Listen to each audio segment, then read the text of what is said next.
aaminsanahay waxa ugu farxadda badan oo aan maqlay maanta waxay tahay in 37,000 oo qof oo Soomaali ah adeeg aanay hore u heli jirin ay heleen go'aan annaga aan gaarna awgeed ama shaqo aan qabanno laakiin waxaan rabaa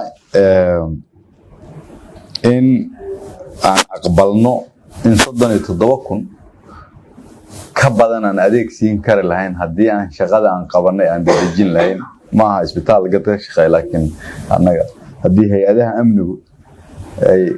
waqtiga ay ku bixiyaan waqti ka kooban ku bixin lahaayeen in isbitaalka la firaaqeeyo haddii xoogga aan gelino mid ka badan aan geli lahayn laakiin waa tusaale waxaan wasiir Fawzi uga mahad celinayaa iyo dhammaan shaqaalaha wasaaradda dadaalka ay bixiyaan waa ogahay weli inuu dhib jiro laakiin ugu yaraan waa bilow meeshaan waxay u hagaagsan tahay markaan rabaan idin sheego meeshaan waxay u hagaagsan tahay waxa mas'uul ka ah gabar Soomaaliyeed oo iyadoo uur la wareegtay oo 2 maalmood iyadoo dhalan ku soo laabatay boqolkiiba meeqa qof asaas isu xilqaami karta dalkan waa ina aqbalna waa tusaale inay tahay